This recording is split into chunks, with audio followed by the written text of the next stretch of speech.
Allah wasiatkan kepada kalian agar kalian tidak berbuat syirik kepada Allah Subhanahu wa taala dengan sesuatu apapun. Dan larangan dari kesyirikan ini larangan secara umum, maka mencakup semua orang yang berbuat syirik kepada Allah Subhanahu wa taala min anwa'il ma'budat min dunillah, mencakup semua sesembahan selain Allah Subhanahu wa taala apapun bentuknya.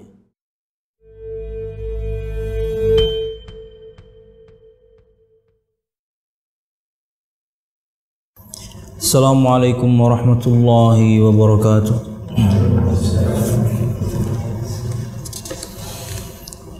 Innal hamdalillah nahmaduhu wa nasta'inuhu wa nastaghfiruh wa na'udzu billahi min shururi anfusina wa min sayyiati a'malina. May yahdihillahu fala mudilla lahu wa may yudlil fala hadiya lahu. Asyhadu an la ilaha illallah wahdahu la syarika lah wa asyhadu anna Muhammadan abduhu wa rasuluh. Qala Allah ta'ala fil Qur'anil Karim, a'udzu billahi minasy syaithanir rajim.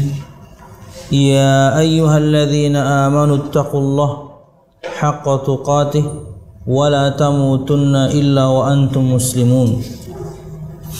يا أيها الناس اتقوا ربكم الذي خلقكم من نفس واحدة وخلق منها زوجها وبث منهما رجالا كثيرا ونساء واتقوا الله الذي تساءلون به والأرحام إن الله كان عليكم رقيبا. يا أيها الذين آمنوا اتقوا الله وقولوا قولا سديدا يصلح لكم أعمالكم ويغفر لكم ذنوبكم ومن يطع الله ورسوله فقد فاز فوزا عظيما. فإن أصدق الحديث كتاب الله وخير الهدي هدي محمد صلى الله عليه وسلم وشر الأمور محدثاتها فإن كل محدثة بدعة wa kullu bid'atin dhalalah wa kullu dhalalatin finnar, amma ba'd. Ikhwati at-talaba rahimakumullah, alhamdulillah, segala puji dan syukur marilah kita haturkan kepada Allah Subhanahu wa ta'ala. Kemudian salawat serta salam semoga selalu tercurahkan kepada junjungan besar Nabi kita Muhammad sallallahu alaihi wasallam, juga beserta para sahabatnya, keluarganya, dan segenap kaum muslimin yang selalu istiqamah berpegang teguh dengan Islam sampai hari kiamat kelak. Ikhwati at-talaba rahimakumullah, melanjutkan pembahasan kita pada kitab Al-Mulakhas fi Syarh Kitab At-Tauhid karangan Syekh Shalih Fauzan bin Abdullah Al-Fauzan hafizahullah ta'ala. Dan masih pada bab yang pertama berkaitan dengan hakikat tauhid, dan kita masuk pada ayat yang baru, yaitu surah Al-An'am ayat 151 sampai 153. Perhatikan halaman 16, ikhwah.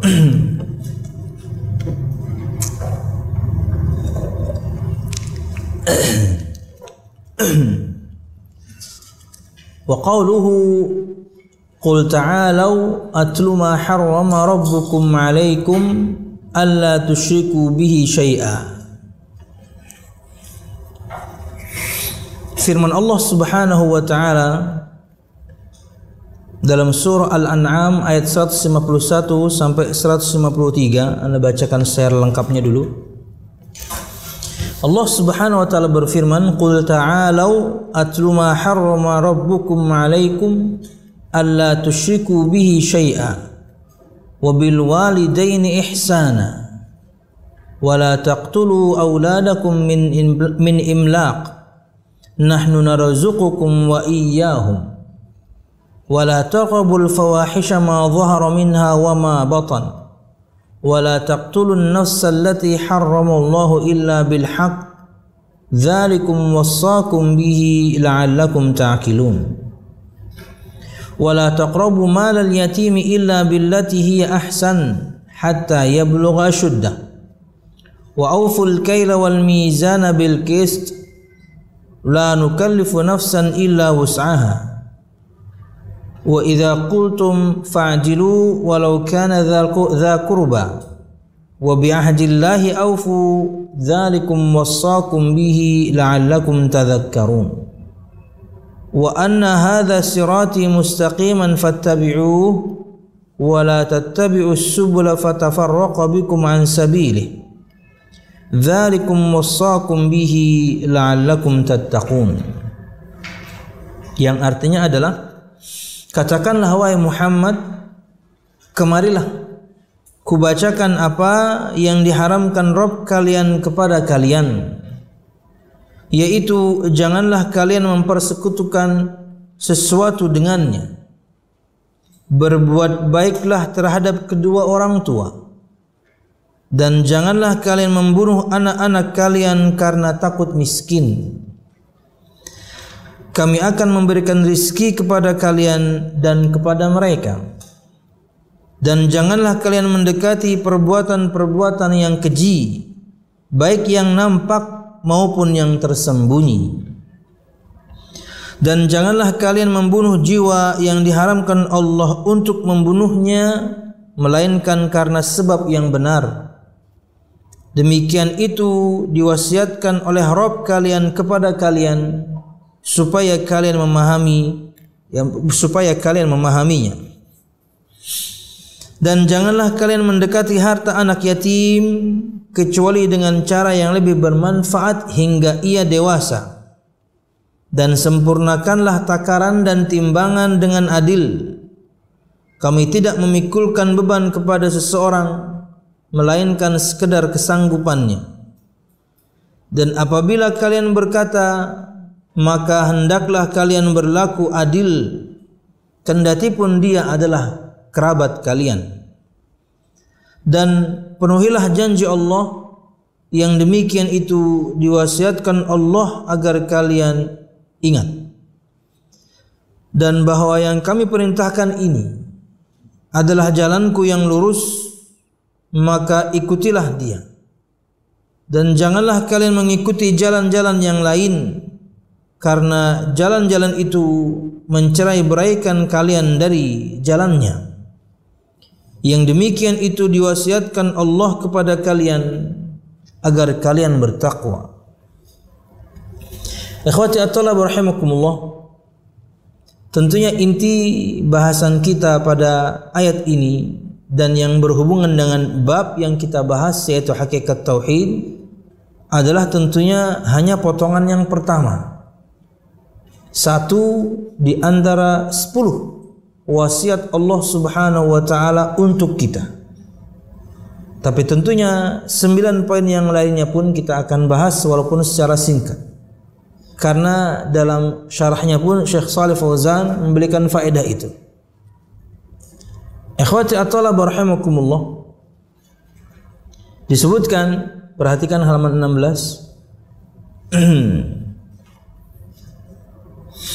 Ta'alau maknanya halummu wa aqbilu. Halummu itu artinya kemarilah, aqbilu terimalah.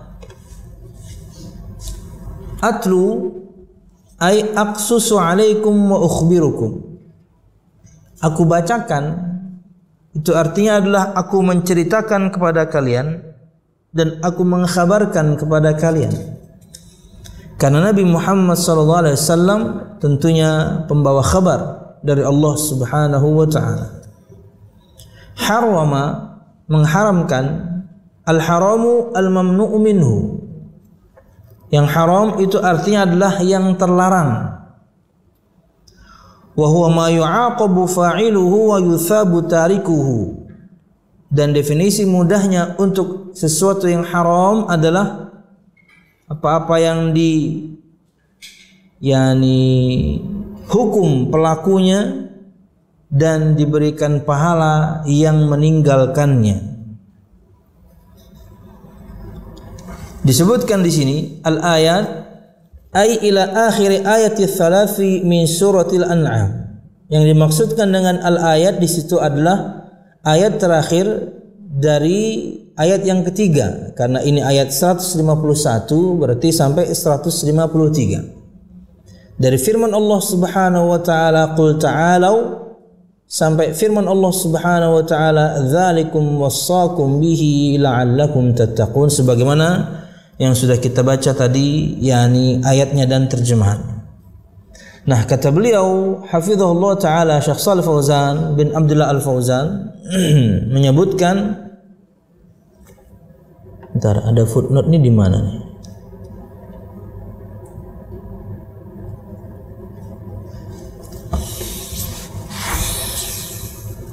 Perhatikan footnote dulu ikhwah. Nomor 1 itu.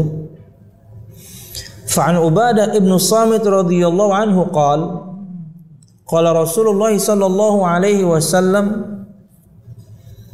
man yubayi'uni ala haula'il ayat, thumma qara'a qul ta'alau atlu ma harrama rabbukum alaikum hatta khatamal ayat ats-tsalath faman waffa fa ajruhu 'ala Allah wa man intaqasa syai'an adrakahu Allahu biha fid dunya kanat uqubatuhu wa man akhara ila al-akhirah kana amruhu ila Allah in syaa'a 'adzabahu wa in syaa'a ghafara lahu. Akhrajul Hakim wa ghairuh. Dari Ubadah bin Samit radhiyallahu anhu, dia berkata, Rasulullah sallallahu alaihi wasallam bersabda, siapa berbaiat kepadaku untuk mengamalkan ayat-ayat ini. Baiat itu berarti janji. Secara umum artinya janji setia sebenarnya. Tapi itulah yang disebutkan oleh Nabi Muhammad SAW dalam sabdanya pada yakni perkara ini. Kata beliau, siapa berbaiat kepadaku untuk mengamalkan ayat-ayat ini, siapa yang janji kemudian mau siap untuk menjalankan semua perintah Allah Subhanahu wa taala dan juga meninggalkan larangannya pada ayat-ayat ini. Kemudian beliau membaca surah yang kita baca tadi, yaitu surah Al-An'am ayat 151 sampai 153. Lalu beliau bersabda, kata beliau sallallahu alaihi wasallam, barang siapa yang tidak mengamalkannya, barang siapa yang tidak mengamalkan sebagiannya, maka Allah akan menimpakan musibah di dunia kepadanya sebagai hukuman. Dan kemudian kata Nabi Muhammad SAW, karena tentunya ikhwati at-talabah, ada memang sebagian dosa itu yang jika kita melakukannya, maka hukumannya memang di dunia akan kita dapatkan. Hukumannya di dunia akan kita dapatkan, terlepas dari perhitungan akhirat ya. Maka siapapun di antara kita ketika naudzubillah ingin atau merencanakan suatu dosa, dia harus berpikir ulang berkali-kali, karena semuanya tercatat. Dan sebagian di antaranya ada yang bahkan Nabi Muhammad sabdakan pasti Allah balas di dunia. Di antaranya adalah al-baghyu wal uquq, dan itu masuk dalam firman ini juga al-uquq. Kata Nabi Muhammad SAW, babani muajjalani uqubatuhuma fid dunya. Ada dua pintu dosa yang jika dibuka, maksudnya dilakukan dosa tersebut, muajjalani uqubatuhuma fid dunya, hukumannya disegerakan di dunia untuk dua pintu dosa ini. Kata Nabi Muhammad SAW, al-baghyu wal uquq. Yang pertama al-baghyu, kezaliman. Yang kedua al-uquq, durhaka kepada kedua orang tua. Dan ketika seorang durhaka kepada kedua orang tuanya, di saat yang sama dia berbuat zalim. Makanya banyak kita dapati orang-orang yang begitu susah kehidupannya, telusur punya telusur tak taunya dia adalah orang yang bermasalah dengan kedua orang tuanya. Karena Allah pasti balas. Kalau misalnya pakai kaidah mafhum mukhalafah, kalau pakai kaidah pemahaman terbalik, maka orang yang berbakti nyaman hidupnya. Orang yang berbakti kepada kedua orang tuanya, yakni Allah akan berikan kecukupan, Allah akan berikan kemudahan dan lain sebagainya. Karena itu dipahami secara terbalik. Jika berbuat durhaka kepada kedua orang tua, kita pasti dibalas. Maka jika berbakti pun demikian. Dan itu di dunia. Dan banyak juga bahkan non-muslim, orang-orang yang kita katakan sukses dalam kehidupan duniawinya, telusur punya telusur, mereka adalah orang-orang yang berbakti kepada kedua orang tuanya. Jika kepada yang kafir saja Allah berbuat adil seperti itu untuk orang yang baik kepada kedua orang tuanya, walaupun mereka buruk kepada Allah karena kafir, apalagi kemudian seorang muslim. Nah, kata Nabi Muhammad SAW, barang siapa yang tidak mengamalkan sebagiannya, maka Allah akan menimpakan musibah di dunia kepadanya sebagai hukuman. Kita akan bahas 10 perkara ini, yang tentunya kita bahas secara singkat, karena kalau misalnya kita baca tafsirnya mungkin per satu poin ya satu pengajian harusnya, jadi 10 pertemuan. Barang siapa yang ditunda iqabnya atau hukumannya hingga di akhirat, maka perkaranya kembali kepada Allah. Jika dia berkehendak dia akan mengazabnya, dan jika ia berkehendak dia akan mengampuni. Ikhwati at-talab rahimakumullah. Inilah hikmah kenapa ada hari kebangkitan. Inilah hikmah kenapa ada hari kebangkitan. Yang kala itu diingkari oleh orang-orang musyrikin. Orang musyrikin kala itu, musyrikin kafirin kala itu, yang mereka perdebatkan dengan Nabi Muhammad cuma 3. Yang selalu mereka perdebatkan dengan Nabi Muhammad cuma 3. Tauhid, mengesahkan Allah Subhanahu wa taala. Kok nyembah Tuhan kok cuma 1? Yang kedua ar-risalah, kok yang diutus manusia? Yang diutus anak yatim lagi, yang diutus orang miskin lagi. Ar-risalah. Dan mereka mengira bahwasanya kerasulan itu terlalu berat untuk dipikul oleh seorang manusia, harusnya malaikat dong. Kenapa manusia yang jadi rasul? Dan yang ketiga, yakni kehidupan setelah kematian atau hari kebangkitan. 3 perkara ini yang sering mereka perdebatkan dengan Nabi Muhammad SAW. Berkaitan dengan poin yang ketiga, yaitu mereka mengingkari adanya hari kebangkitan. Orang itu dihidupkan kembali setelah dia jadi tulang belulang. Dalil mereka hanya dalil akal. Dalil mereka hanya dalil secara akal. Bagaimana mungkin seorang bisa dihidupkan kembali, kan sudah jadi tulang belulang. Kalau kami akan dihidupkan kembali, ya berarti kakek buyut kami dulu juga hidup lagi dong. Subhanallah. Padahal kalau mereka ingin merujuk sejarah agama mereka masing-masing kala itu, yang Yahudi, yang Nasrani, karena mereka tahu bahwasanya sejarah telah menyebutkan Allah menghidupkan seorang yang sudah mati di zaman itu mudah. Apa susahnya bagi Allah untuk melakukannya lagi nanti? Inti dari surah Al-Baqarah, kenapa dinamakan surah Al-Baqarah? Karena cerita itu kan. Ada orang yang terbunuh di kalangan orang Yahudi. Mereka berselisih kemudian siapa pembunuhnya. Mereka datang kepada Nabi Musa alaihissalam bertanya, tanyakan Tuhan wahai Musa, siapa yang bunuh orang ini? Baru kemudian ada perintah, izbahu baqarah. Tentunya mereka bertele-tele dalam yakni menerima perintah. Mereka nanya warnanya, mereka nanya umurnya, mereka nanya udah pernah bajak sawah atau tidak. Padahal ketika diperintahkan sembelihlah seekor sapi betina, selesai. Mau warna apa kek? umurnya berapa kek, pernah bajak sawah atau tidak, yang penting sapi betina kan selesai. Tapi mereka banyak tanya. Singkat cerita disembelih, faqulna dribuhu bi ba'dihha. Kadzalika yuhyillahu al-mauta wa yuriikum ayatihi. Kemudian kami firmankan, pukulkanlah dengan sebagian darinya. Sebagian dari sapi tersebut dipukulkan kepada orang yang mati. Kadzalika yuhyillahu al-mauta. Dengan demikian Allah menghidupkan yang sudah mati. Bangun dia. Dan dia mengkhabarkan siapa yang telah membunuh dia. Coba perkara itu sampai sekarang terjadi, enak ya.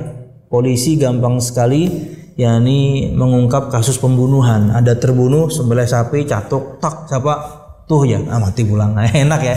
Tapi itu bukan bukan nabi tentunya. Nah, itu kasus Nabi Musa, Yahudi dong. Ketika mereka mengingkari hari kebangkitan yang disampaikan Nabi Muhammad, dulu kan cerita Nabi Musa kamu tahu. Atau Nabi Isa yang Nasrani misalnya. Di antara mukjizat Nabi Isa menghidupkan orang mati kan. Kalian baca atau tidak sejarah kalian? Kenapa kemudian begitu yang menyampaikan Muhammad SAW kalian ingkari? Sejarah menyebutkan dan kalian, kakek buyut kalian menyaksikan langsung Allah menghidupkan yang sudah mati dan gampang. Kembali kepada permasalahan. Kenapa Allah tegakkan yakni hari perhitungan dan pembalasan? Karena begitu banyak orang yang zalim yang belum mendapatkan hukumannya di dunia. Karena begitu banyak orang yang baik belum mendapatkan pahalanya ketika di dunia. Ini hikmah. Makanya kan kata Nabi Muhammad SAW, kata beliau SAW, barang siapa yang tidak mengamalkan sebagiannya, maka Allah akan menimpakan musibah di dunia kepadanya sebagai hukuman. Perintah yang kita langgar, larangan yang kita terobos, itu mesti berimbas kepada diri kita masing-masing. Satu dunia bermaksiat tidak mencelakai Allah. Satu dunia menjalankan ketaatan Allah tidak makin mulia, karena Allah Maha Mulia. Karena ketaatan yang kita lakukan manfaatnya kembali ke kita. Kemaksiatan yang kita lakukan keburukannya kembali ke kita. Sebagai hukuman kata Nabi Muhammad SAW, orang yang tidak melakukan atau meninggalkan salah satu di antara 10 yang kita akan bahas berkaitan dengan hukuman yang kemudian mungkin seorang hadapi atas maksiat yang dia lakukan, di saat yang sama ia pelebur dosa. Jadi tidak perlu kemudian seorang mencaci maki Allah akan musibah yang menimpa dia, karena di saat yang sama itu adalah pelebur untuk dosa dia. Kamu tinggalkan perintah, kamu terobos larangan, akhirnya sekarang kamu dapat musibah, itu hukuman, tapi di saat yang sama itu pelebur dosa. Jadi hadapi aja.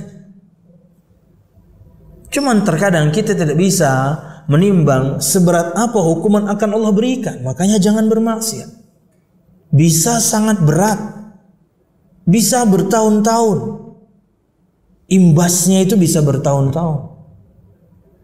Nah, kata Nabi Muhammad SAW, barang siapa yang ditunda iqabnya, bermaksiat hidupnya santai, bermaksiat rizkinya lancar, bermaksiat nggak ada apa-apa tuh.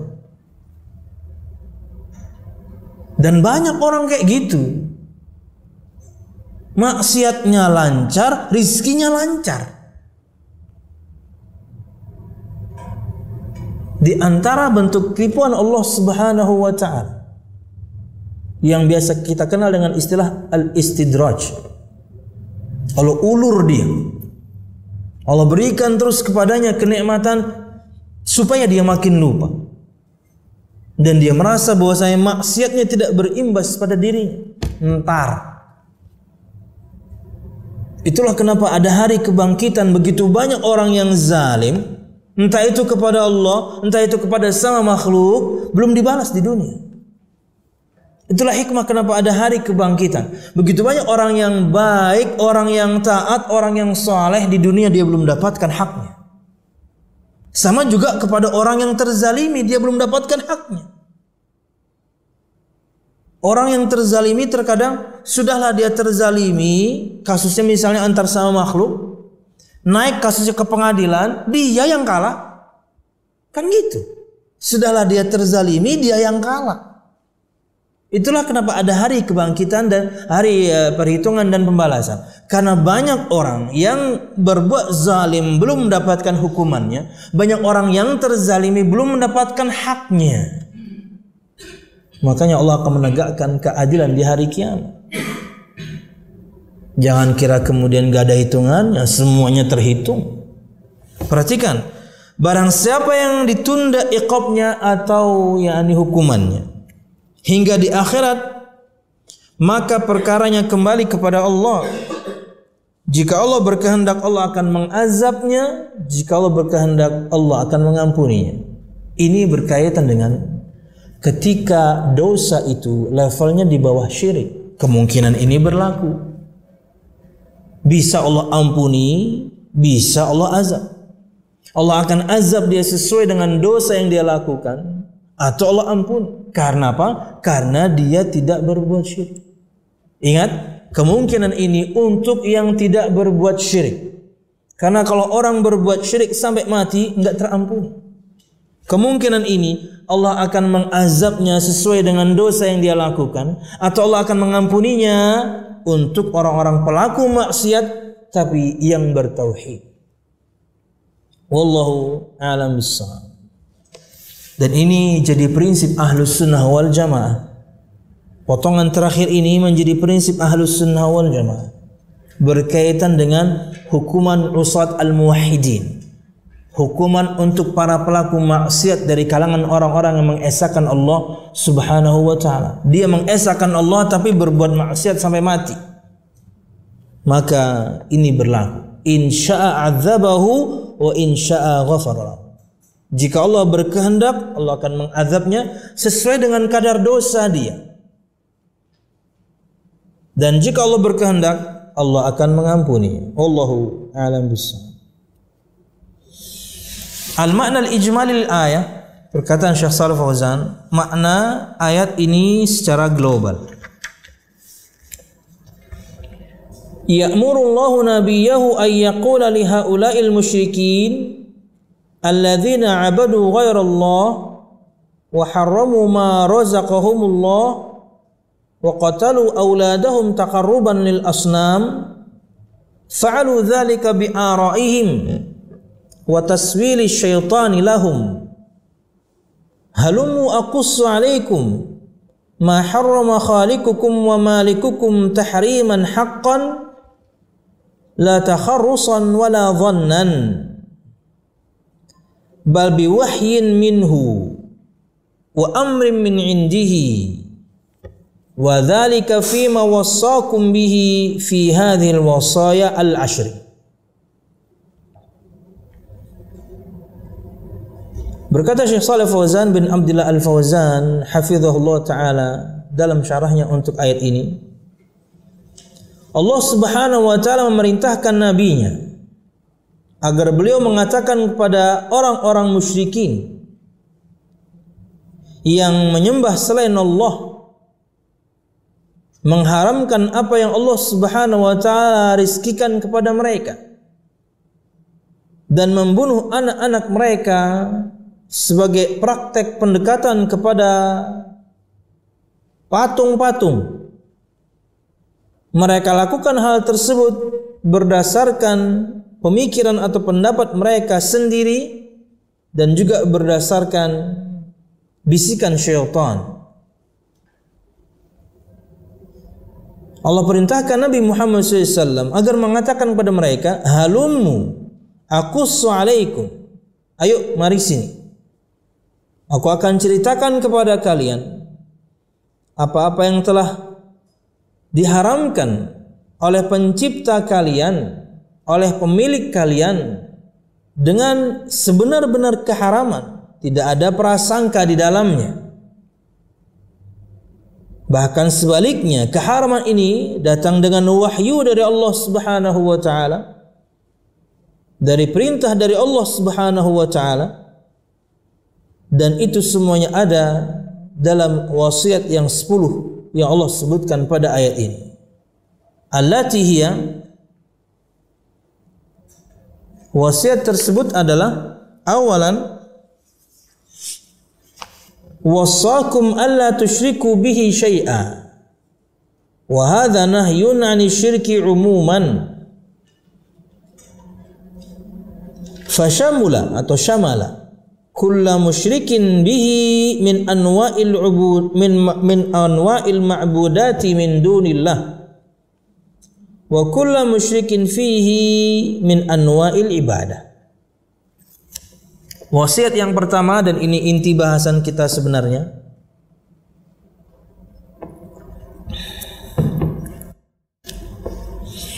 Allah wasiatkan kepada kalian agar kalian tidak berbuat syirik kepada Allah Subhanahu wa taala dengan sesuatu apapun.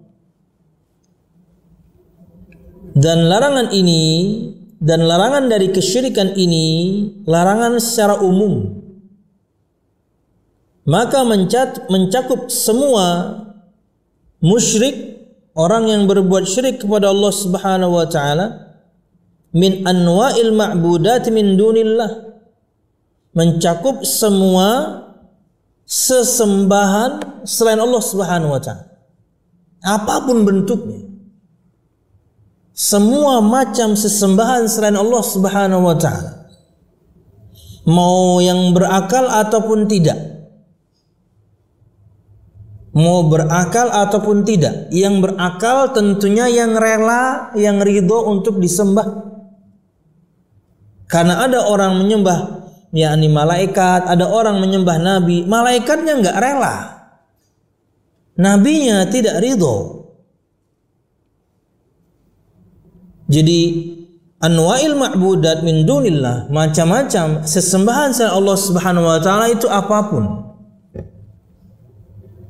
Atau kemudian misalnya selain tadi yang berakal, yang mati, bebatuan, patung-patung dan lain sebagainya. Karena larangannya umum, maka mencakup semua sembahan selain Allah Subhanahu wa taala. Wa kullu musyrikin fihi fi anwa'il ibadat, dan keumumannya juga mencakup orang yang berbuat kesyirikan di dalamnya dengan berbagai macam ibadah. Bisa syirik dalam amalan hati, bisa syirik dalam amalan lisan, bisa syirik dalam praktek anggota badan. Jadi dari dua sisi keumuman ini. Dari sisi yang disembah, siapapun atau apapun selain Allah Subhanahu wa taala, maka itu terlarang, diharamkan, masuk pada keumuman larangan syirik kepada Allah di sini. Dan juga kemudian dari sisi si musyriknya atau pelakunya, apakah itu yakni kesyirikan dalam amalan hati, lisan atau anggota badan. Wallahu a'lam bishawab. Itu wasiat yang pertama, yaitu larangan untuk berbuat syirik. Tsaniyan, yang kedua, wa wassakum an tuhsinu bil walidaini ihsanan bi birrihima wa hifdhihima wa siyanatihima wa ta'atihima fi ghairi ma'siyatillah wa tarki taraffu' alaihima. Wasiat yang kedua dari Allah Subhanahu wa taala untuk kita, dan kita sudah bahas yang namanya wasiat levelnya lebih tinggi daripada perintah. Wasiat itu levelnya lebih tinggi. Sebagaimana kita contohkan pada pertemuan yang lalu bahwasanya orang ketika mau mati itu kan berwasiat. Bukti bahwasanya itulah kata-kata yang paling penting yang dia ingin tinggalkan pada keluarganya. Makanya levelnya lebih tinggi daripada perintah. Dan wasiat yang kedua, yaitu agar kalian berbuat baik atau berbakti kepada kedua orang tua kalian. Dengan berbuat baik kepada keduanya, menjaga keduanya, memelihara keduanya, mentaati keduanya dalam selain kemaksiatan kepada Allah Subhanahu wa taala. Wa tarkit taraffu' alaihima, dan meninggikan diri atas keduanya, artinya menyombongkan diri ya, taraffu'. Kita harusnya banyak mengalah, kita harusnya merendah, bukan berarti dalam keadaan sujud, tidak, karena dia orang tua kita. Dan ini sudah kita sebutkan pada pertemuan yang lalu cukup panjang, berkaitan dengan bahwasanya kebaikan kedua orang tua kita tidak pernah bisa kita akan membalasnya. Sampai Nabi Muhammad membuat permisalan yang mustahil untuk kita membalas kebaikan kedua orang tua. Maka berbaktilah dengan berbuat baik kepada keduanya. Sekalipun misalnya sebagian kita kaum muslimin orang tuanya non muslim, maka tetaplah berbuat baik. Wa hifdzihima, dan menjaga keduanya, wa siyanatihima, dan memelihara keduanya. Apalagi mereka sudah tua. Sudah tua, sudah susah berjalan, bahkan terkadang buang air besar, buang air kecil pun mereka sudah tidak bisa atur kembali seperti bayi. Itu anak yang ngurus, bukan panti jompo, anaknya yang ngurus. Karena mereka berdua adalah tangga kita mencapai surga. Sampai Jibril alaihissalam mendoakan keburukan untuk orang yang tidak sempat berbakti kepada kedua orang tuanya, bukan yang durhaka, yang enggak sempat berbakti. Celaka, kata beliau, dan diaminkan oleh Nabi Muhammad sallallahu alaihi wasallam. Maka siapapun di antara antum yang masih memiliki orang tua, dua-duanya atau salah satunya, maksimalkan berbakti sekarang, karena mungkin kita mati besok atau mereka yang mati besok. Maka jangan sia-siakan waktu yang Allah Subhanahu wa taala berikan kepada kita untuk berbakti. Wa ta'atima fi ghairi ma'siyatillah, dan mentaati keduanya dalam selain kemaksiatan kepada Allah selama mereka memerintahkan untuk satu ketaatan, satu kebaikan, taati. Walaupun mungkin terkadang berat, tapi selama itu bukan maksiat, ikut aja udah. Ya. Apalagi di ayat yang sebelumnya kita sebutkan, jangan kalian katakan kepada orang tua. Inggih terus pokoknya, selama bukan kemaksiatan. Tapi kalau misalnya mereka memerintahkan kepada kemaksiatan, wa in jahadaka ala an tusyrika bi ma laysa laka bi ilmun fala tuti'huma, dan jika mereka berdua berusaha atau memerintahkan kalian untuk berbuat syirik kepadaku, maka jangan taati. Kata Nabi Muhammad SAW, la ta'ata li makhlukin fi ma'siyatil khaliq. Tidak ada ketaatan kepada makhluk untuk bermaksiat kepada Allah. Anak tidak wajib taat kepada orang tua, istri tidak wajib taat kepada suami, rakyat tidak wajib taat kepada pemimpin. Kalau pemimpinnya, orang tuanya, dan suaminya yang mereka perintahkan kemaksiatan kepada Allah Subhanahu wa taala, tentunya yang akan dihadapi oleh seorang anak itu adalah mungkin kalimat yang cukup menyakitkan. Kita akan dikatakan anak yang durhaka, padahal perintah si orang tua yang salah. Mungkin perkataan yang akan diterima oleh seorang wanita dari suaminya adalah istri pembangkang, padahal perintah suaminya yang salah. Mungkin kalimat yang keluar dari pemerintah kepada rakyatnya adalah rakyat yang nggak tahu diuntung, rakyat yang macam-macam. Padahal perintah pemimpinnya yang kemudian salah. Maka harus bersabar tentunya. Apalagi misalnya babnya adalah anak ke orang tua, istri ke suami, ya harus banyak sabar. Karena bisa jadi mereka memerintahkan kepada kemaksiatan kepada Allah, merekanya jahil, Merekanya bodoh akan perkara agama. Orang tua merintahkan kepada kemaksiatan, suami merintahkan kepada kemaksiatan, mereka bodoh. Jadi yang faham harus bersabar. Si istri harus sabar, si anak harus sabar. Kayak tadi malam ya. Tadi malam saya jawab pertanyaan seorang akhwat. Tapi kayaknya dia nanya dari siang kalau nggak dari sore. Tapi saya kebacanya malam. Akan keburukan suami. Tapi anak pribadi menimbang bahwasanya keburukannya tidak seburuk laki-laki yang lain. Artinya yang anak nasihatkan kala itu bahwasanya antum bersabar lagi sedikit. Karena begitu banyak laki-laki di luar sana jauh lebih buruk dibandingkan suami antum. Jadi harus bersabar sedikit lagi. Banyak berdoa kepada Allah agar Allah lunakkan hati suami antum. Suaminya hanya malas kajian. Tentunya berimbas kepada minimnya pemahaman ilmu. Tapi kalau sholat nggak terlambat. Sholat di masjid. Cuman malas kajian. Akhirnya tentunya berimbas kepada kurangnya ilmu. Kesalahan tentunya. Ada hak istri yang tidak dia tunaikan, memang betul. Karena hak istri itu dia mendapatkan pembelajaran agama dari suaminya. Karena kalau misalnya ada perempuan ngeluh, itu punya pertanyaan-pertanyaan andalan. Satu, perkara sholat. Ketika perempuan mengeluh tentang suaminya, saya katakan, apakah suami antum hubungannya kepada Allah baik? Maksudnya apa? Sholatnya gimana? Karena biasanya di sini, di pertanyaan pertama ini udah ketahuan. Itu dia Ustaz. Orangnya sholatnya bolong-bolong.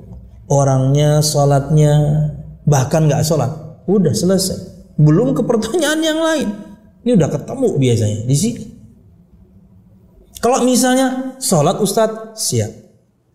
KDRT ya. Suami antum suka mukul ya. Antum salah sedikit dipukul ya. Enggak Ustadz. Dia sayang kepada saya. Wah, hebat nih. Laki-laki bisa keluar dari dua ini udah saya anggap hebat sudah. Yang pertama berarti adabnya kepada Allah baik. Yang kedua kepada istrinya berarti dia sayang. Main judi ya mbak? Enggak juga Ustadz, bahkan semua gaji dikasihkan ke saya. Wah hebat nih. Biasanya kalau yang dua lepas nih kena. Main judi. Hebat sekali suaminya ini ya. Pertanyaan 4. Oh berarti yang terakhir ya mbak, Anda punya masalah. Suami Anda main perempuan. Enggak Ustadz, setahu saya satu-satunya. Terus masalahmu ini apa mbak? Saya bilang 4 jurus saya nggak ada yang kena. Hebat sekali laki-laki bisa lepas dari 4 dosa ini. Sholat iya, sayang iya, nggak berjudi, nggak main perempuan. Lalu masalahmu ini apa mbak? Ustadz, bulanan kurang. Waduh. Mbak saya bilang, banyak perempuan di luar sana. Saya katakan banyak karena saya menghadapi banyak masalah. Menghadapi banyak curhatan masalah. Bukan saya menghadapi masalah. Banyak perempuan di luar sana mbak. Dosa yang saya sebutkan tadi ada pada suaminya semua. Dan dia ingin tetap bertahan. Dia sabar sedikit lagi ingin tetap bertahan. Semoga suaminya jadi baik. Kenapa? Karena sudah punya anak juga. Gitu ya Tat? Ya gitu. Sebel saya. Ya berarti suami kamu masih baik. Bahkan sangat baik. Subhanallah. Jadi itu juga yang saya nasihatkan tadi malam. Bersabar sedikit lagi. Dia taat beragama, hanya kurang pengetahuan agamanya.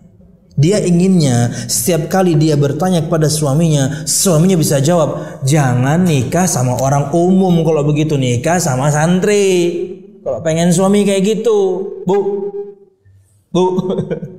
yang nonton nih, Dia ingin setiap kali dia bertanya suaminya bisa mengeluarkan fatwa, artinya jawaban agama. Ya nggak bisa. Kalau sama orang yang umum ya seperti itu standarnya. Wallahu a'lam bishawab. Jadi saya suruh dia sabar sedikit lagi. Yani perkara malasnya dia itu harus kemudian dimotivasi lagi. Karena memang tidak dipungkiri bahwasanya pandemik ini bikin orang malas. Ya, sudah malas. Kemudian terkadang juga kuota yakni mahal ya untuk nonton live streaming ya, tapi nggak apa. Wallahu a'lam bishawab. Jadi bersyukurlah kepada siapapun di antara perempuan di luar sana yang suaminya masih baik, akhlaknya sama Allah masih baik, sama Anda masih sayang, kewajibannya dia tunaikan, nafkah lahir batin. Tidak berjudi, tidak main perempuan. Hanya yang kurang pada laki-laki ini yakni agama. Maka sabar sedikit dan belajarlah bersama. Wallahu a'lam bishawab. Makanya untuk yang belum menikah, kalau memang dia ingin suaminya betul-betul orang yang paham agama, dia harus selektif. Ya, kalau dia yang membayangkan rumah tangga di mana setiap kali dia punya masalah dengan agama suaminya bisa jawab, ya berarti yang lulusan agama. Orang awam Anda paksa susah. Apalagi misalnya kemudian pekerjaan suami Anda, ibu-ibu, dari pagi sampai malam, kadang-kadang lembur, susah belajar agama jadinya. Wallahu a'lam bishawab. Jadi bersabar sedikit lagi ya, karena ini suami Anda masih banyak kebaikannya. Karena banyak suami di luar sana udah nggak sholat, istri salah sedikit main pukul, kemudian di luar main perempuan, ada duit sedikit kemudian main judi. Istri dikasih ala kadanya saja, sebulan dikasih 50.000. Sebulan 50.000, Bit. Itu saya sama David makan siang doang itu. Sebulan 50.000 apaan? Nih 50.000. Padahal mungkin penghasilannya mungkin cukup untuk memberikan yang layak untuk istrinya. Ini untuk siapapun para laki-laki di luar sana. Ketika Anda kaya, berikan yang layak. Ketika Anda pas-pasan, ya istri Anda harus paham. Inilah yang Anda mampu. Subhanallah, 50.000 sebulan ya. Tapi subhanallah ya, bisa jadi, bukan bisa jadi, ada memang perempuan-perempuan luar sana bisa itu memanage luar biasa. Gimana itu caranya 50.000 sebulan itu? Gak tahu juga saya. Mungkin pertama puasa Daud ya, pertama puasa Daud ya. Kemudian makan nasi sama garam aja. Diselang-seling juga itu. Makannya juga Daud. Sekarang nasi garam, besok nasi telur, besoknya mie. Ya. Sudah susah di dunia, usus buntu pula ya. Ya Allah. Itu kalau makanan standar sepaket ya 20-25 ribu gitu ya. Anda kalau ke Trilight satu orang 100.000. Tahu Trilight nggak antum? Sana tuh mau makan mahal tapi enak sih. Boleh sesekali ya, sekali Senin, sekali Selasa, sekali Rebu ya. Tiap hari juga ya, bangkrut dong. Lanjut ya. Oke, itulah berkaitan dengan orang tua ya. Wasiat kedua. Wasiat ketiga, wa wassakum alla taqtulu auladakum min imlaqin ay la ta'idu banatakum wa la taqtulu abna'akum khasyatal faqri fa inni razikukum wa razikuhum falastum tarzuqunahum bal wala tarzuquna anfusakum.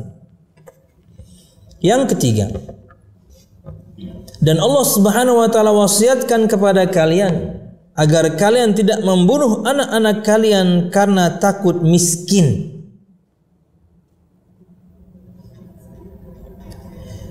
Yaitu artinya juga diantaranya adalah jangan kalian kubur hidup-hidup anak-anak kalian yang perempuan. Karena disebutkan wa'dal banat, mengubur anak perempuan hidup-hidup, itu ada sebelum datangnya Nabi Muhammad SAW. Tapi kalau misalnya ada cerita di mana Umar bin Khattab pernah melakukannya, itu dusta. Kalau antum pernah dengar cerita Umar bin Khattab pernah melakukannya, membunuh anaknya hidup-hidup, anak perempuannya hidup-hidup, layaknya perbuatan orang-orang kafir Quraisy kala itu, maka ini adalah dusta. Buktinya Hafsah sampai gede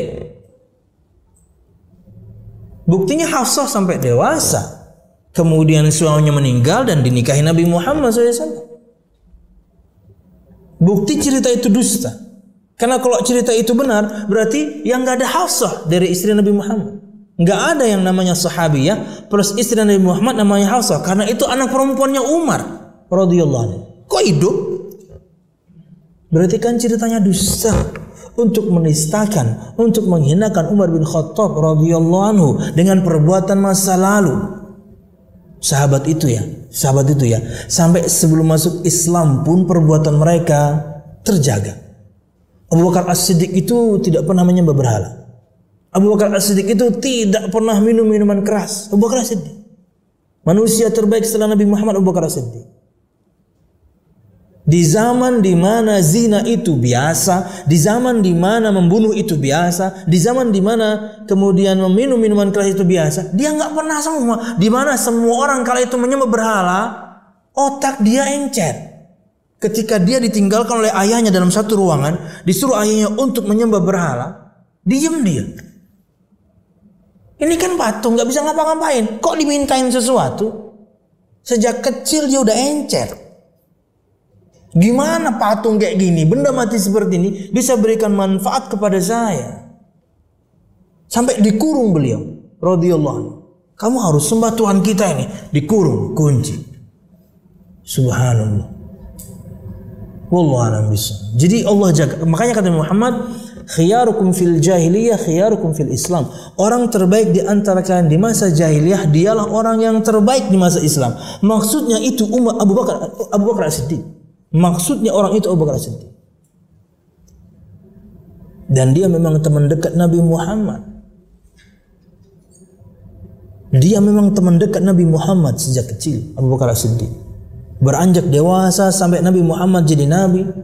Makanya gelarnya As-Siddiq, yang membenarkan, yang mempercayai.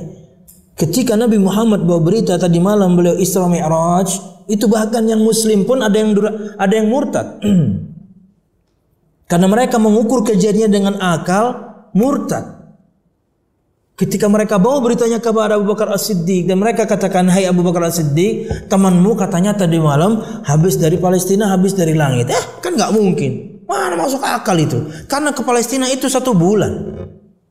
Nabi Muhammad dari Mekah Palestina plus langit cuma 1 malam. Di mana masuknya di sini? Apa kata Abu Bakar As-Siddiq? Jika Nabi Muhammad membawa berita lebih aneh daripada itu, saya percaya. Bayangkan. Jika dia bawa berita lebih aneh daripada itu, lebih tidak masuk akal daripada itu, saya percaya. Makanya namanya As-Siddiq. Karena dia tahu siapa Nabi Muhammad, orang yang pernah berdusta. Orang musyrikin pun harusnya tahu. Mereka yang katakan Nabi Muhammad tidak pernah mereka dapatkan, berdusta. Makanya kalimat itulah juga yang Nabi Muhammad balik kepada mereka ketika mereka mengingkari tauhid, mengingkari salah, mengingkari hari kebangkitan. Loh, kalian kan yang katakan aku nggak pernah berdusta. Sekarang aku nggak dusta juga. Kok kalian tuduh saya gila? Kalian tuduh saya penyair? Bahkan sifat penyair tidak ada pada beliau. Ya, penyair itu mesti cari wangsit. Di zaman itu penyair itu mesti pergi ke lembah-lembah bertapa nyari wangsit. Nabi Muhammad gak pernah gitu. Pengikut orang-orang yang suka bikin syair kala itu mesti orang-orang sesat. Lihat pengikut saya, orang-orang soleh semua. Bagaimana kalian tuduhkan aku ini orang gila yang menyampaikan kepadaku jin, yang membisikkan kepadaku jin? Kalian yang ngomong aku tidak pernah berdusta. Skakmat pokoknya orang-orang musyrikin. Hanya kesombongan yang membuat mereka kemudian tidak bisa atau tidak mau beriman. Lanjut. Dan Allah wasiatkan kepada kalian agar kalian tidak membunuh anak-anak kalian karena takut miskin. Yaitu janganlah kalian membunuh anak-anak perempuan kalian hidup-hidup. Itu perbuatan jahiliyah. Wala taqtulu abna'akum khasyatal faqri, dan janganlah kalian membunuh anak-anak kalian karena takut kefakiran. Nanti dia makan sama saya, makanan saya akan berkurang. No.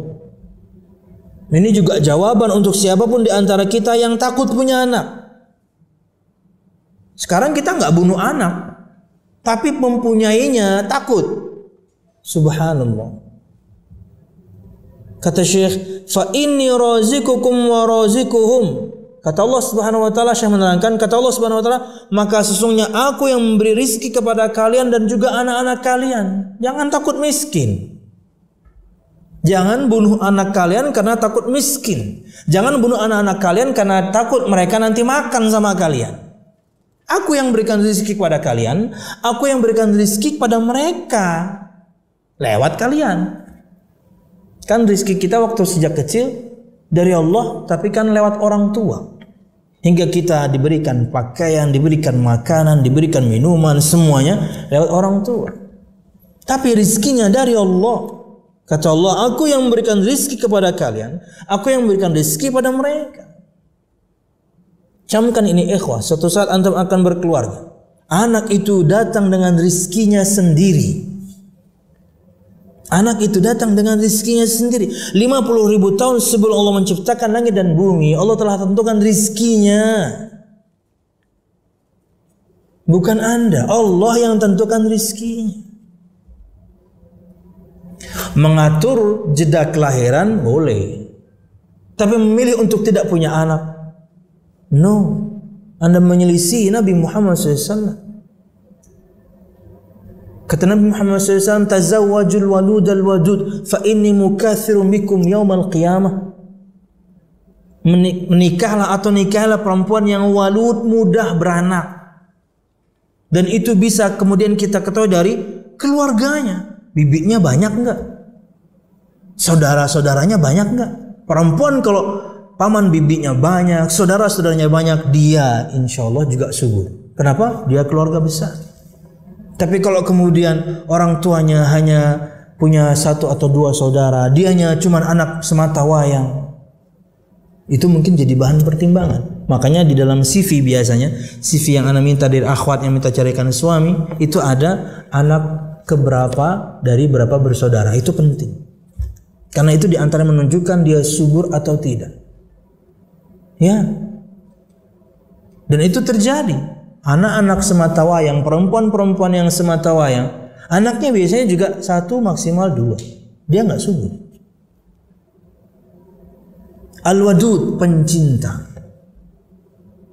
Karena aku akan bangga dengan banyaknya kalian nanti di hari kiamat.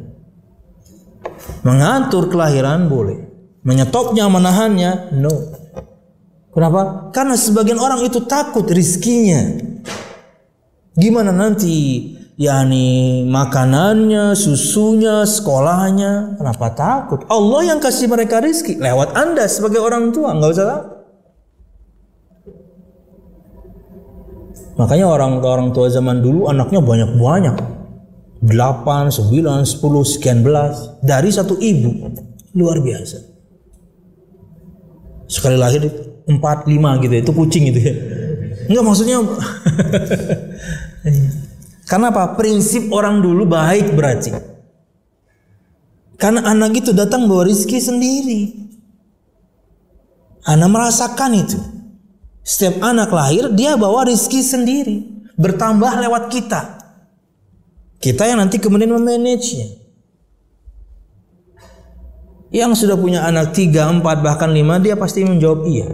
Kenapa? Dia menjalani bahwasanya anak itu lahir rizkinya sendiri.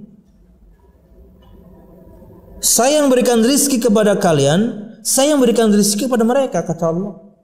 Falastum tarzuqunahu, bukan kalian yang berikan rizki pada anak kalian. Bal wala tarzuquna anfusakum, bahkan kalian bukan kalian yang berikan rizki kepada diri kalian sendiri. Aku, kata Allah, yang berikan rizki. Jadi jangan takut. Cuman kita punya yakni apa itu? Yang motivasi dari Nabi Muhammad SAW berkaitan rizki ini. Apa itu? Tawakal. Apa arti tawakal? Berusaha dulu, baru kemudian sisanya serahkan urusannya kepada Allah. Itulah tawakal. Kerja dulu, usaha dulu, cari dulu. Enggak sukses di usaha A, bismillah coba yang B. Mungkin yakni jual pentol enggak sukses, coba jual pakaian. Jual pakaian enggak sukses, mungkin jadi karyawan. Ya macam-macam, coba dulu. Nanti ketemu pintunya. Famshu fi manakibiha, kata Allah. Wa qulu min rizqi. Jalani jalan-jalan kecilnya. Manakib itu gang. jalan kecil. Coba terus. Kita pernah wawancarai Pak Musa namanya. Beliau itu setelah 5 profesi dulu sampai kemudian rezekinya terbuka di marmer. Pertama beliau florist, berarti tukang bunga ya. Kemudian yang kedua calo tiket. Kemudian yang ketiga sales. Kemudian yang keempat ABK kapal. Baru kemudian sales lagi, dan di sini beliau kenal yakni bisnis marmer. Antum kalau sudah bisnis marmer, kalau sudah dapat orderan bukan ratusan juta. Nggak bakal kemudian orang pesan marmer, pesan semeter. Nggak ada, mesti untuk rumah full, masjid full, apalagi mestinya gede, miliaran sudah. Ya, subhanallah. Coba terus, famshu fi manakibiha, jalani jalan-jalan kecilnya. Nggak sukses di satu, coba yang lain. Jadi berusaha dulu, baru serahkan sisanya kepada Allah. Wah, ini mungkin buntu nih, coba lagi yang lain. Kata Nabi Muhammad SAW, "Lau annakum tatawakkaluna 'ala Allahi haqqa tawakkulihi, la razaqakum kama yarzuqut tayra taghdu khimasan wa taruhu bitanan." Jika kalian bertawakal kepada Allah sebenar-benar tawakal, apa itu? Usaha dulu. Berusaha dulu. Jangan nyerah. Dan itu pentingnya juga punya banyak teman. Bisa jadi ide itu muncul dari teman. Apalah nang bagus mbah ini? Coba ya bang. Teman kadang-kadang yang ngasih saran. Coba ya bang. Kayaknya coba. Nanti ketemu di mana kemudian yakni lancarnya rizkinya. Jika kalian bertawakal kepada Allah sebenar-benar tawakal, sungguh Allah akan berikan kepada kalian rizki. Rizki itu identik dengan harta memang, walaupun rizki itu macam-macam. Sungguh Allah akan berikan kepada kalian rizki sama seperti Allah berikan rizki kepada seekor burung. Kenapa memangnya? Contohnya kok burung? Burung itu rizkinya sempit. Kata Nabi Muhammad SAW, "Taghdu khimasan wa taruhu bitanan." Burung itu pergi di pagi hari dalam keadaan perutnya kosong, lapar. Wa taruhu bitanan, dan dia pulang di sore hari dalam keadaan kenyang. Kalau kalian betul-betul bertakwa, rizki kalian kayak gitu. Dan Nabi Muhammad sebutkan contoh binatang yang rizkinya sangat sempit. Burung itu nggak bisa makan mie ramen, nggak bisa. Makannya tuh serangga, tuk tuk tuk tuk tuk, yang kecil-kecil. Ya, antum kasihkan apa misalnya tuh kebab, bingung juga dia. Gimana makannya nih? Ya, bingung dia. Dia kecil-kecil. Dan kita berbicara burung pipit ya, burung emprit ya. Ya serangga-serangga yang bisa dia makan. Minuman, waduh, antum kasih Thai tea bingung dia. Kalau kucing dikasih susu masih jilat dia. Kasih teh masih jilat dia. Burung antum kasih macam-macam enggak. Dia air-air sisa yang ada di genteng, yang ada di tanah. Rizkinya sempit burung itu. Kita, waduh, nggak usah dibahas deh. Makanan, warung makan mana yang belum kita cobain? Misal. Dan yang halal luar biasa banyak. Baik itu daging kah, sapi, kambing, antum onta mungkin nanti di Madinah terasa insya Allah. Amin. Ayam, kemudian unggasnya, kemudian yang ikannya, wah, luar biasa. Rizki kita ini dalam hal makanan luar biasa. Bahkan mungkin kita banyak makanan yang belum kita rasakan. Minuman, nggak usah dibahas lagi dah. Terlalu banyak. Rizki kita luas. Kenapa kemudian takut miskin? Kenapa kemudian takut akan rizki? Allah yang tanggung, kata Allah Subhanahu wa ta'ala. Makanya kalau kalian bertawakal, cari dulu, baru serahkan segala urusan kepada Allah. Tapi tentunya dengan pengwaktuan yang standar ya. Misalnya pergi jam 8 ya pulang jam 4 jam 5. Ini enggak pergi jam 8 sampai jam 8 lagi sampai jam 10 malam.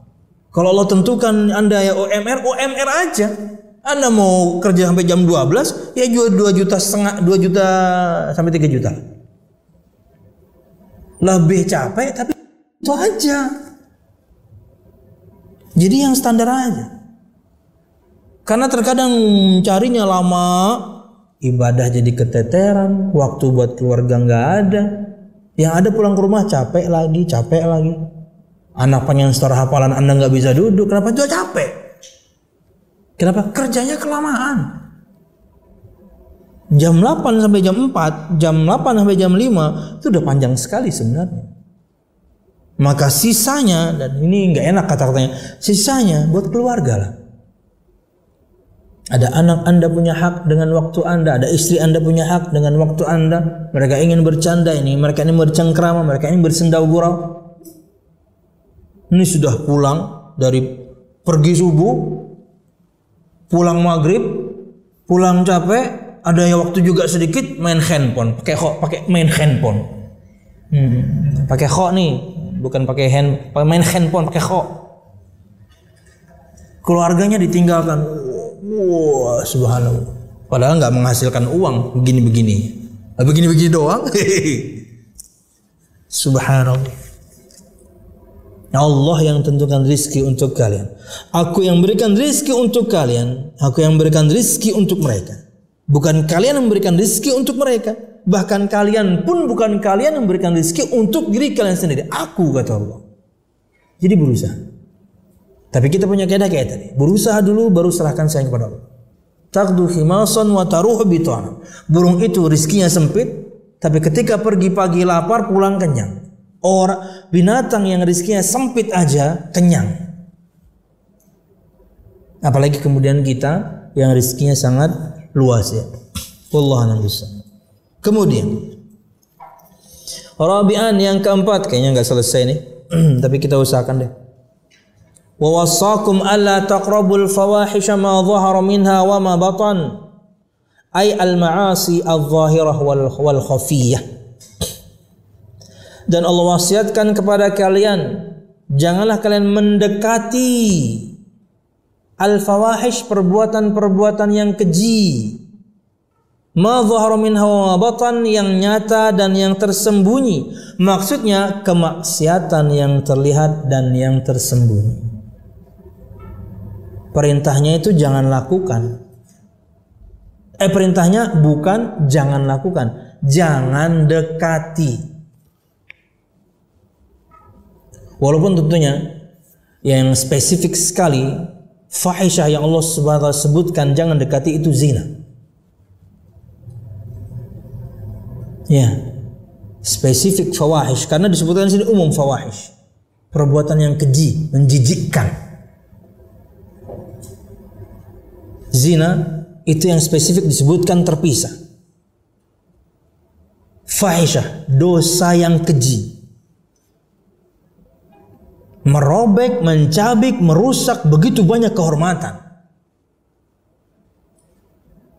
Ini untuk kaum laki-laki misalnya. Ketika na'udzubillah Anda menzinai seorang wanita, Anda merobek, mencabik, menghancurkan kehormatan keluarga Anda sendiri, ibu Anda, bibi Anda, saudara Anda, siapa lagi? Ibu, bibi, saudara, anak perempuan Anda. Karena zina itu utang. Anda berzina, Anda ngutang. Anda berzina, yang bayar mungkin keluarga Anda. Ibu Anda dizinai orang, istri Anda dizinai orang, bibi Anda dizinai orang, anak Anda dizinai orang. Jika Anda berzina, camkan ini. Anda merobek, menghancurkan semua kehormatan perempuan di keluarga Anda. 2. Anda menghancurkan, merobek, mencabik-cabik kehormatan laki-laki di perempuan tersebut. Anda rendahkan, Anda cabik-cabik kehormatan, yakni orang bapak perempuan itu, kakak laki-laki atau adik laki-lakinya, pamannya, anak laki-lakinya, habis semuanya. Kenapa? Dengan satu perbuatan ini. Kenapa namanya perbuatan fahisyah? Begitu banyak kehormatan yang direnggut. Subhanallah. Satu-satunya dosa spesifik Allah larang, yaitu dengan jangan mendekati. Na'udzubillah, apalagi maknanya melakukan. Dan kita sedang di zamannya. Ini sudah tanda-tanda hari kiamat yang kecil. Bermunculan fisyus zina, tersebarnya perzinahan, itu tanda-tanda hari kiamat yang kecil. Tapi sudah akhir-akhir. Ya subhanallah. Disebutkan sebuah riwayat, walaupun tentunya diperdebatkan oleh para ulama tentang keabsahannya, dia menyebutkan dhaif, tapi ini untuk peringatan untuk kita. Kata Nabi Muhammad SAW, tidak terjadi hari kiamat sampai ada seorang laki-laki dan perempuan berzina di pinggir jalan, dan kala itu orang hanya mengatakan, ada orang berzina di tengah jalan, kemudian ada orang mengatakan, ke pinggir. Sampai seperti itu. Artinya mereka tidak mengingkari lagi zinanya, cuman jangan di sini, cari tempat, sono dikit. Tidak akan tegak hari kiamat sebelum itu terjadi. Dan kita sekarang sedang menapaki itu, na'udzubillah. Dianggap biasa orang berzina. Ikhwati at-talab rahimakumullah. Perintah Allah Subhanahu wa taala di sini, larangan Allah Subhanahu di sini, yakni untuk mendekati perbuatan yang keji, ini umum. Tadi ana hanya menyebutkan yang khususnya. Artinya ia adalah dosa yang jika dilakukan betul-betul akan mendatangkan kemudaratan di dunia sebelum di akhirat. Begitu banyak yang terzalimi ketika itu terjadi. Wallahu a'lam bishawab. Makanya semua jalan yang bisa menghantarkan pada perbuatan tersebut harus dihindari. Di antaranya pacaran. Itu di antara pintunya. Zaman dulu harus ketemu. Zaman sekarang bisa pakai WhatsApp. Zaman dulu pacaran harus ketemu, harus ngapel. Nggak bisa komunikasi, kecuali ketemu. Sekarang bisa lewat handphone. Tapi prakteknya sama, cuman beda keadaan. Putus jalurnya. Putus yakni jalan. Karena ia adalah pintu yang menghantarkan kepada perzinahan. Apalagi misalnya, yakni kita ketika memiliki gadget di zaman ini, kemudian yakni tidak menimbang-nimbang penggunaannya, mana yang baik untuk saya, mana yang buruk. Karena hukum asalnya boleh, manfaat di dalamnya ada, keburukan banyak. Kalau kita tidak bisa kemudian menakarnya, selesai udah. Habis waktu kita kemudian dengan gadget dan tidak dapat manfaat. Wallahu a'lam bishawab. 5. Wa wassakum alla taqtulun nafsa allati harramallahu qatlaha wa hiya an-nafsul mu'minatu wal mu'ahadatu illa bil haqq wal mu'ahidatu illa bil haqq alladhi yubihu qatlaha min qisasin aw zinan ba'da ihsanin aw riddatin ba'da islam. Yang kelima, di antara wasiat Allah Subhanahu wa taala kepada kita berkaitan dengan perintah dan juga ini adalah larangan. Janganlah kalian membunuh satu jiwa yang Allah Subhanahu wa taala haramkan membunuhnya, yaitu jiwa seorang mukmin atau jiwa seorang kafir yang ada dalam perjanjian al-muahid. Orang kafir yang ada yang memiliki perjanjian dengan kaum muslimin. Bisa jadi orang kafirnya ada di negeri kita dan kita berikan keamanan, atau dia dari negeri kafir tapi masuk ke kita dengan satu perjanjian untuk diamankan. Enggak boleh dibunuh. Enggak boleh dibunuh. Kecuali dengan cara yang benar. Ada cara membunuh itu yang benar. Alladhi yubihu qatlaha min qisasin aw zinan ba'da ihsanin aw riddatin ba'da islam. Di antara membunuh yang diperbolehkan adalah membunuh karena sebab hukum qisas, Anda membunuh orang, maka Anda dibunuh, dan yang mempraktekkan pemerintah. Dan subhanallah ya, kayak Saudi Arabia itu ya, sampai level misalnya anggota kerajaan pun yang melanggar, mereka penggal kepalanya, nggak pandang bulu, nggak pandang bulu. Dan baru-baru ini terjadinya, salah satu pokoknya member kerajaan, dia bunuh orang, dan kemudian keluarga yang terbunuh tidak mau memaafkan, penggal, nggak ada ampun. Coba aja lunak, selesai itu hukum. Berarti kan kalau rakyat jelata dipenggal, kalau anggota keluarga kerajaan enggak penggal juga. Enggak ada ampun. Bahkan kata teman-teman yang TKI itu yang di Jeddah, itu sebulan bisa 6. Pokoknya tiap pekan tuh ada aja yang dipenggal. Di antaranya biasanya adalah pengedar narkoba. Masuk ketahuan pengedar narkoba, enggak banyak persidangan, penggal semua kepalanya. Itu hukum had tentunya. Yang kita bahas adalah kisos. Membunuh maka dibunuh. Ketika anggota keluarga yang terbunuh tidak memaafkan. Tapi jika ada salah satu anggota keluarga yang terbunuh memaafkan, maka tidak jadi dibunuh. Dan keluarga yang membunuh harus membayar diyah atau denda. Auzinan ba'da ihsanin, dan membunuh yang diperbolehkan juga adalah orang yang berzina tapi sudah pernah menikah. Dan ini buruknya luar biasa. Karena dia menukar yang halal dengan yang haram.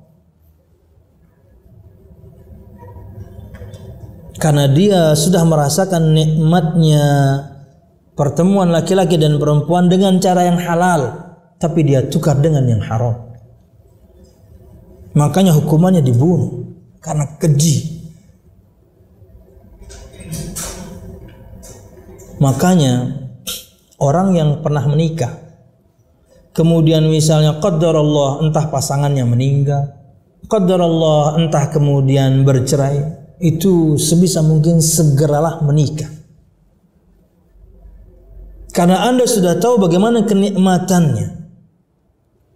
Tapi kalau kemudian Anda na'udzubillah berpacaran, tidak ada orang yang pernah menikah berpacaran pegang tangan, nggak ada. Mesti zina. Karena mereka sudah tahu bagaimana. Kada aja kami berjalanan dia aja, kada aja kami makan dia aja, kada beingkutan tangan dia aja. Dustainya kalau orang yang pernah menikah kemudian pacaran ngomong kayak gitu, mustahil. Kalau yang belum pernah menikah, laki-laki perempuan, bujang atau perawan, mungkin kami berpandiran jaja. Kami makan lo nonton aja, beingkutan tangan aja mungkin. Kenapa? Belum pernah, belum tahu bagaimana persetubuhan. Yang pernah menikah dan kemudian pacaran mesti zina. Dan ini hukumannya dibunuh, dirajam. Karena dia menukar yang halal dengan yang haram.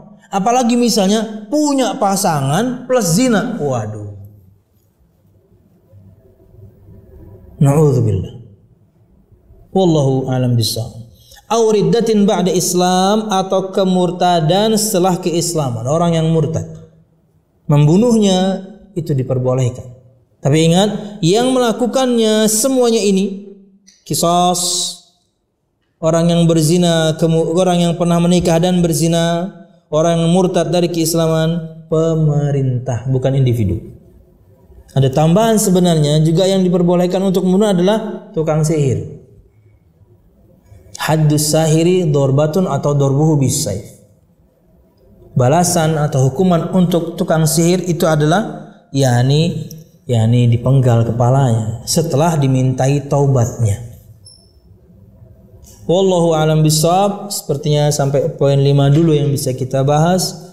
6 sampai 10 untuk wasiat Allah Subhanahu wa taala dalam surah Al-An'am 151 sampai 153 ini, Insyaallah kita akan lanjutkan di pertemuan yang lain. Wallahu a'lam. Ini yang bisa kita sampaikan, mudah bermanfaat. Ada khilaf kami mohon maaf. Subhanakallahumma bihamdika asyhadu an la ilaha illa anta astaghfiruka wa atubu ilaik. Wassalamualaikum warahmatullahi wabarakatuh.